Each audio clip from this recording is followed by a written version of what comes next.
Hello and welcome to episode 210 of Prose. This week, meet a lovely, powerful empath and put forth a small act of kindness into the world of the New York City subway system. Please consider heading to prosepodcast.com, our one-stop shop for all things prose. There you can find links to social media, the episodes, a shop for swag, the show's Patreon, and more. On social media, like and share away. Most importantly, please do consider subscribing, rating, and or reviewing wherever you grab your podcasts and music. Thanks for listening. Let's get to the tales, shall we? This week, we have Black on Brown and Holding the D Train. Enjoy.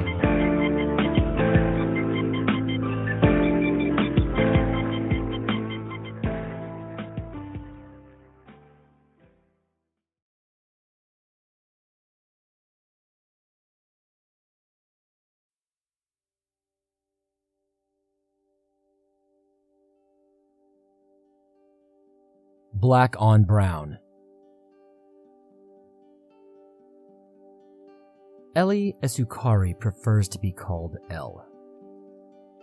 Those of us who know her prefer to call her Ellie or EI, often singing the old Nelly track to punctuate the truncated nickname.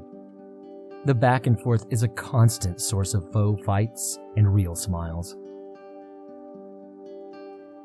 Ellie Esukari also has a host of superpowers. She is terrified of everything, but fears nothing. She can mix blacks and browns to great effect, always looking as stylish as she had just walked off of one of the 10,000 runways of the city.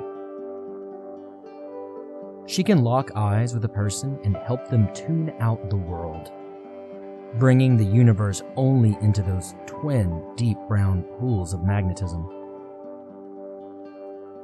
She can lift up the wayward and the downtrodden with a grace that lets them know this assistance is coming from a place of naught but love, understanding, and true selflessness. Superficially, she is a staggering beauty. Tall, statuesque, in great shape from her beloved weightlifting mornings, jet black hair to further her unbelievable black and brown outfits, a perfect smile, eyelashes 10 miles long, and again, eyes so brown they mesmerized even the wariest and canniest of would-be conversationalists. Elle's greatest superpower, though, might be her perception. Being in a world of comic book movies dominating the box office, one could easily find a comparison somewhere. The most likely and maybe most apt comparison from the world of comics and comic book adaptations, well, that might just be Daredevil. That hero's ability to navigate the world and save it from harm on both the micro and macro scale, thanks to heightened multi-sensory abilities. That sounds familiar. Elle's ultra empathy is a lot like that. All the noises, sights, sounds, vibrations, physical or emotional, tastes, you name it. Ellie Esukari is a hypersensitive receiving station for even the slightest stimulus from any living being in her presence. This ultra perception goes beyond just grand sight or super or subsonic hearing. She has all of that at her call, and her near telepathic uber empathy to top it off. She is powerful. She is overwhelmed. Riding a subway, drunk and getting a mite unruly, Ellie can calm you down with a simple side smirk, somehow tapping into that need for you to have that comfort, even if it were from a stranger. Alone, a solitary denizen of an all but anonymous city, even for the most connected, Ellie's simple, light touch on your elbow tells you that you are important, a valued human, a person far from stranded, far from solitary. She makes you feel loved, and she is loved in return. Lost your beloved friend to cancer after years of her fighting a heroic fight today? Elle can feel what you are feeling, quite literally, taking that pain for you, alongside, lessening it in the process. Therein lies the downside to her powers. To step outside each and every day is a Herculean act of courage in and of itself. The assault on Elle's senses from the moment she steps over her threshold and onto the stoop of her brownstone apartment building is staggering. Even when the streets are relatively clear, the latent energy from the men and women who have been there before leaves a tidal wave of input that threatens to take her to her knees. Through years of self-led and self-imposed training, she has come to find ways of lessening this hammerfall. Listening to loud music or an engaging podcast through her earbuds. Sipping particularly strong coffee. Wearing dark sunglasses. These all water down the slapping waters of sensory overload, though they don't dissipate the overwhelming input altogether. Ellie has often thought of putting her powers to work. For a time, she volunteered at a retirement community. But the repeated loss and sense of abandonment there almost did her in. She then volunteered at an animal shelter. That was even worse. Psychiatry, social services, police work. She had dipped her toes into all of those arenas, and all of them would have drained her even quicker than she could have imagined. Her superpower made being a superhero all but impossible, though she did heroic deeds from time to time as best she could. Unfortunately, her own personal life and friendships often suffered because of her superpowers. To new faces and first meetings, her shielding came off as aloofness, and they thought her a snob more often than not. Dating was a real danger, more so than even the normal horrors of dating in the city. Opening herself up to stranger after stranger came with all of her senses being hammered with the emotional equivalent of hydrogen bombs. Even her sustained friendships and beloved family emptied her out with the ebbs and flows, waxing and waning of good to bad to good everyday lives. Hell, going to the supermarket on a Sunday when it was nice out was a chore. How could she ever hope to resonate with another person? Then, she met Janice, by happenstance. Janice was like her in many ways and quite her opposite in others. He was a contradiction. He was beginnings and endings. He made her appreciate both the sacred and the profane, as they spoke about themselves at length, something that she was unaccustomed to, generally having to move away from a person after that much transparency regarding self. Like his namesake from Roman mythology, he himself was sitting on the precipice of major new beginnings and transitions in his life. That made Elle heady, almost dizzy from the onslaught of mixed emotions he put off. Janice was not a conventionally good-looking man. Somewhat short, worn, cracks and crevices already in his just on the cusp of being too old for her face. He was past his prime, but Elle's magnanimity said to give him a chance, that this might be the dog star she'd been needing, seeing as she described her last great tragic love affair as her North Star. She needed Janice to outshine. Ellie thought that she and Janice might be operating on opposite polarities of sorts, and she couldn't help but wonder if he, too, had powers. But that was not the sort of thing you ask someone until at least after you share your first kiss.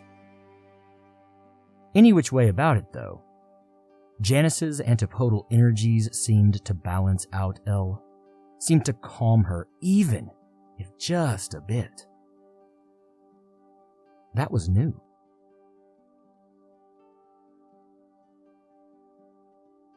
Ellie Isukari prefers to be called Elle. Those of us who know her prefer to call her Ellie or EI.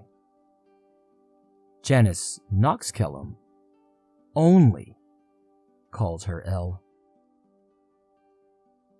Ellie Isukari thought that change might be coming her way, and she was the happiest she had been in years.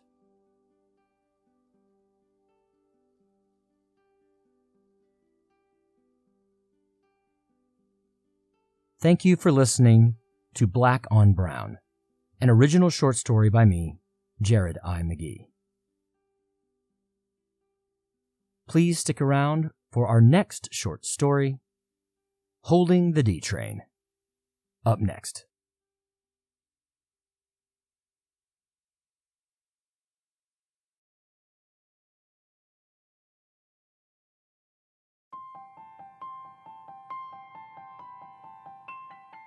Holding the D Train.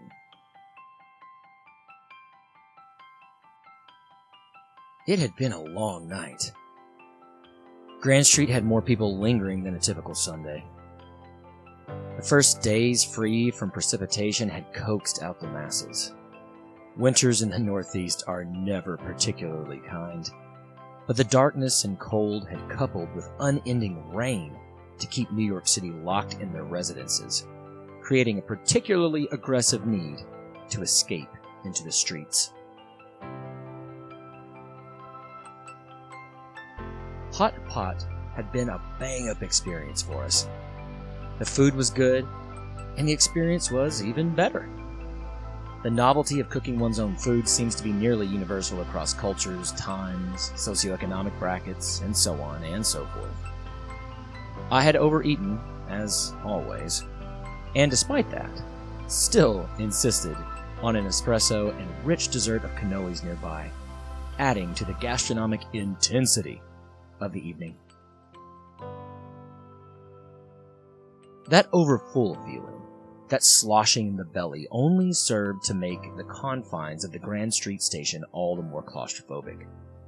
The smells, always far from pleasant, were oppressive. The people crowded in were oppressive. The concrete and the steel, and the deep vibrations, and the darkness, and the rats, and the shouts, and the painful horns, and the everything made the evening of excess feel even more excessive. The Epicurean overindulgence met the realities of the urban life and made me nauseous.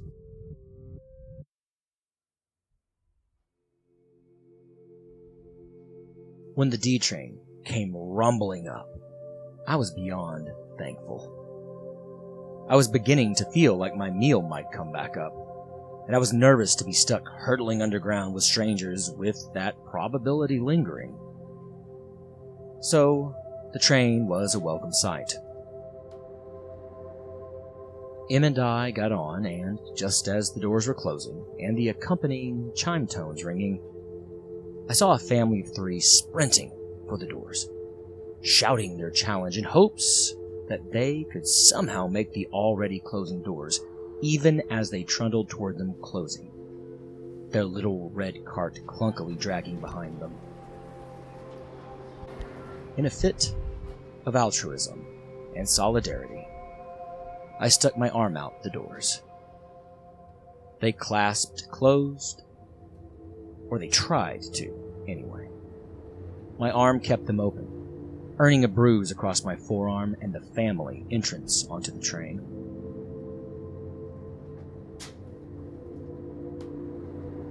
The older man said, "Thanks a million, man," as the three came onto the train, finding seats scattered throughout the portion of the car we were in. The young man, who looked to be the son of the older man, sat by me, taking their red wire cart of fresh direct bags and parking it in front of his feet once seated. The older man and the woman went a row of seats over to our right. All three were heaving, just breathing heavily. The younger man had not seen a shower in some time. Visibly dirty, he carried the scent of old and layered sweat. He was tired. He was excruciatingly thin.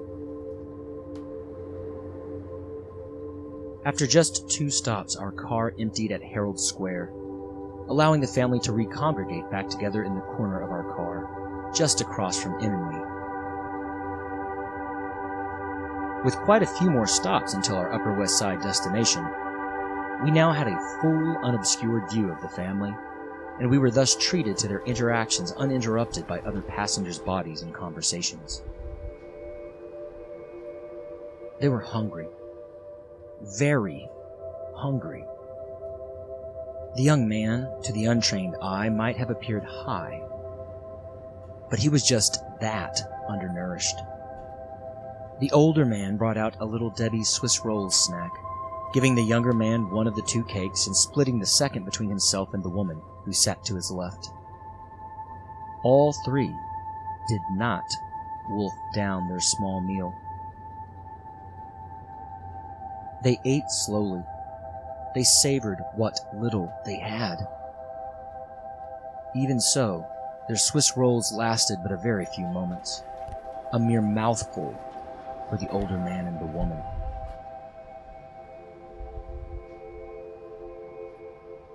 Their feast over, the younger man immediately leaned backward and allowed his weariness and the warmth and gentle rocking of the train to swiftly take him into unconsciousness. The older man sat up straight and allowed the woman to lie across his lap. There, with no crumbs whatsoever from their hasty feast on them, the woman began to cry. No, weep, sob.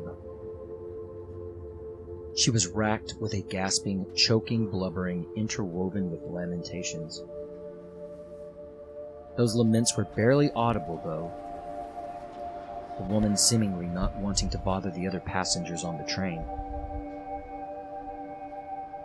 The older man gently petted her back and spoke to her as one does a broken thing, a hurt thing.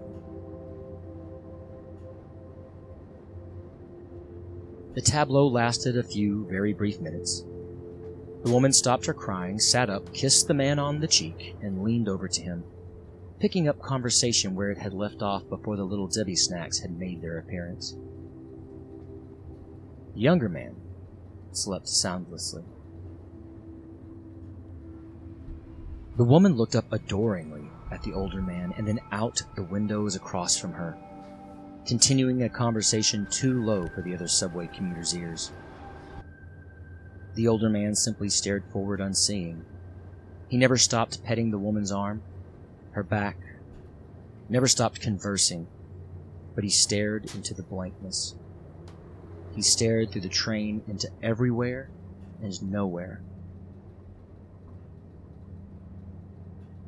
As we hit the Upper West Side and were due to get off, his eyes slid to mine for a brief moment. Another quick thank you for having recognized his humanity and given him and his family a momentary chance, even if that chance was simply making this train. A nearly imperceptible nod from him, a responding nod from me, and Em and I stepped out onto the platform. She immediately started walking for our exit. I stopped and watched the doors close, my eyes trained on the family's backs. The chimes sounded. The conductor made some garbled announcements. The family was off into the anonymity of New York City, and I was left wishing I could have done more for them than just hold open the doors to a D train.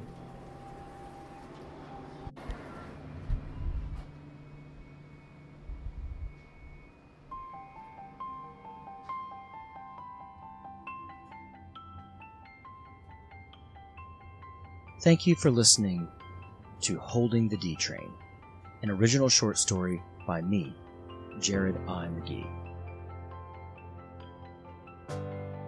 All music you have heard throughout the episode come from YouTube's royalty-free audio library. All the tracks are being used under CC 1.0 public domain dedication licenses. That does it for Prose this week. Our next episode will be in 2 weeks' time. Please do consider sharing the podcast with someone you think might enjoy these bi-weekly journeys together. As you continue about your day, I hope that you'll remember to love those around you, tell them that you do, and embrace this life as it is always, stranger than fiction.